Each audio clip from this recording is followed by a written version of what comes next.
Mr. President, Senator from Oregon. I ask unanimous consent to grant floor privileges to my interns on their shadow days, Flora Shaw on November 5th, 2025, Nida Nair on November 20th, 2025, and Maxwell Robin on December 4th, 2025. Without objection. Thank you very much, Mr. President. President Trump has developed a new MAHA strategy. Instead of Make America Healthy Again, his new strategy is Make America Hungry Agenda. He is weaponizing food against America's most vulnerable families. In my state of Oregon, that means cutting off food to 757,000 people, including 210,000 children and 130,000 seniors. Now, when you think about these numbers, they're hard to envision, but Oregon is roughly 300 miles from the northern border to the southern border.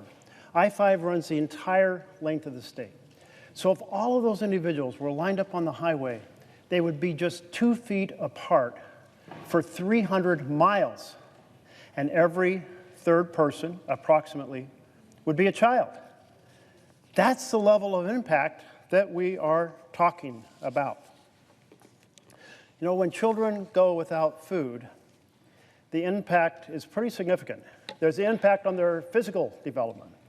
There's the impact on their mental development. And of course, if you're hungry, you can't learn a damn thing in school. So 3 ways of really hurting America's children, millions of American children. And Congress together, Democrats and Republicans, said this should never happen. The House and the Senate together said this should never happen. So together we created 2 tools. The first tool is a SNAP contingency fund, meant to ensure that families can keep putting food on the table. And the second tool is interchange authority that allows the Secretary of Agriculture to use tariff funds to supplement the contingency fund. Back in September, USDA's, U.S. Department of Agriculture's website, noted that it planned to use the contingency funds in order to make sure that SNAP was delivered in November. But then in October, last month, it deleted that language, and the president said, my hands are tied. America's most vulnerable families must go hungry. Well, now, we know that the administration certainly was well aware of the contingency fund because it was on their website. And we know that the Department of Agriculture is well aware of its ability to use the interchange to transfer funds from a program that would enable it to provide the full SNAP benefits in the month of November. In fact, it's just used this interchange recently in both October and November for the WIC program. Right now, Section 32 funds, there's $23 billion in there. So just 1/5 of those funds would enable the full November SNAP funds to be distributed. Last week, I saw a speech by Mike Johnson, the Speaker of the House, on television. And he was saying that Republicans are not going to provide SNAP funds because it would reduce pressure on Democrats to reopen the government. In other words, Mr. President, the Speaker of the House was saying that America's families, most vulnerable families, the health and welfare of the children, the seniors, most vulnerable adults, that they're just bargaining chips. Well, let me tell you, our vulnerable families are not bargaining chips. Basic food for children is not a bargaining chip. So we're here to say, hell no. It is not acceptable to use children and the most vulnerable as bargaining chips. That's why 25 states and the District of Columbia filed a suit to the U.S. Department of Agriculture to say that it's illegal to stop funding SNAP. And on Friday of last week, 2 judges agreed in 2 different jurisdictions, in Massachusetts and in Rhode Island, and they said to the Trump administration, you must proceed to fund SNAP. The contingency fund is there for that purpose, and you have other funds to enable through the interchange to provide the full amount in November. Both are needed because there's about 4.65 billion, we're told, left in the contingency fund. But SNAP in a single month can be 8 to 9 billion. So that second tool is essential. And again, there's $23 billion in there waiting to be used. So there is absolutely no reason not to fund the full SNAP benefits for the month of November.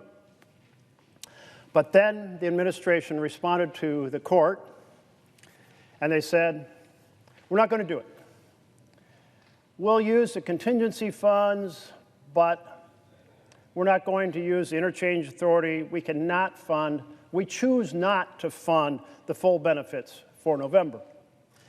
Well, this results in two problems.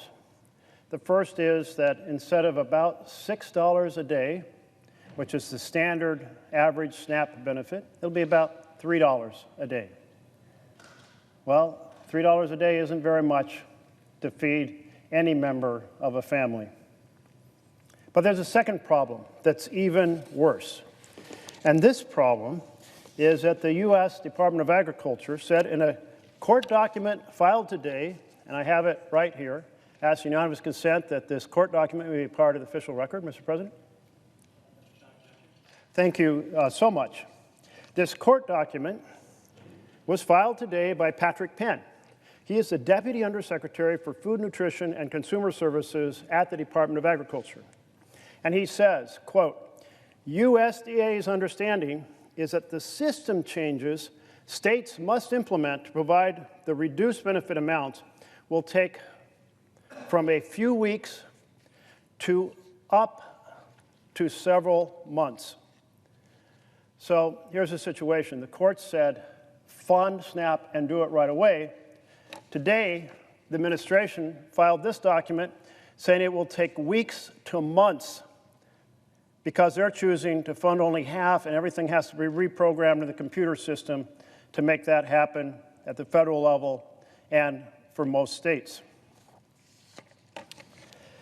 That is not an acceptable strategy. That's going back to saying people are not going to get SNAP benefits in November. You know, this resolution that I have tonight, it's very simple and expresses a number of thoughts that I've heard from both sides of the aisle. It is a sense of the Senate that the Trump administration is obligated to fund SNAP through the use of the contingency fund. And the courts have made that very clear. Second, the administration has the authority in the funds to finance SNAP through the month of November, which we know because they have both the contingency fund and they have the interchange fund. And third, exercising this power is extremely important to the health and wellness of families experiencing hunger, including about 16 million children, 8 million seniors, 4 million people with disabilities, and about 1.2 million veterans. And finally, the administration should exercise its legal authority to fund SNAP in November. Pretty simple, pretty straightforward. Mr. President, children, seniors, the disabled, the veterans, our most vulnerable family, they are not bargaining chips. It is simply wrong to treat them as bargaining chips. It's wrong to adopt a position in which they will not even get funded in November after the courts have said, fund it. There is enormous damage that is done when children are deprived of food, to their health, to their mental development, to their physical development, to their ability to learn in school. And of course, there's damage done mentally and physically to all of the adults who are funded in this program. Food deprivation is not a correct strategy for any government in the United States of America. Trump's Make America Hungry Again agenda is wrong. It is immoral. There's just something that really seems like the United States is way off kilter when we have a president who's absolutely passionately excited about building a giant golden ballroom worthy of Louis XIV to feast, to dine and dance with billionaires and power brokers of the world, while letting, in fact, forcing America's children, and vulnerable families to go hungry. I thank Senator Schumer and the other 44 or other additional 44 co-sponsors who have joined this resolution. I invited all 100 senators to join it. The 5 points are certainly ones that I've heard expressed on both sides of the aisle. Let's all together say fund SNAP, not weeks or months from now, but right now, so America's families in every state, regardless of how they're represented in this chamber, will benefit. Mr. President, I ask unanimous consent the Senate proceed to immediate consideration of my resolution, which is at the desk. Further, the resolution be agreed to, the preamble be agreed to, and that the motions to reconsider be considered made and laid upon the table with no intervening action or debate. Is there objection? Mr. President. Majority Whip. Mr. President, reserving the right to object. This isn't lawmaking. This is a political stunt by the Democrats. The resolution they're offering is empty. It is meaningless. Democrats shut down this government. Democrats have voted against reopening the government 13 times. Democrats are holding food assistance for 42 million Americans hostage, and they're going to do it again tomorrow. They're doing it tonight. Democrats knew their actions threatened food assistance. They were fully aware of it. This was organized and orchestrated in Chuck Schumer's office months in advance of the shutdown. The Department of Agriculture warned the Democrats weeks ago what was going to happen. So did local newspapers around the country. As a matter of fact, a newspaper in the senator's home state of Oregon reported, quote, "Food is the first thing to go." The Oregon paper went on to say, Oregonians brace for SNAP delays if federal shutdown drags on. And still, for 34 days, Democrats have voted time and time again to keep the government closed. Democrats hadn't voted 13 times to shut down the government, there wouldn't be these lines that we're seeing on television down and around the block at food banks all around the country.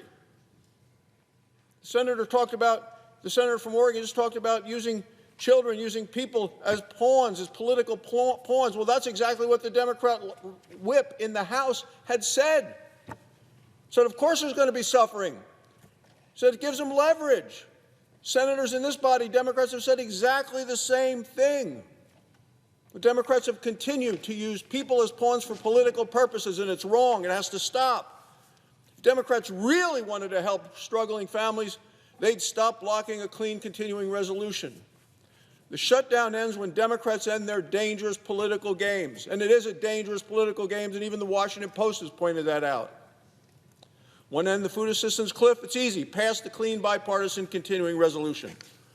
Democrats should vote for it immediately.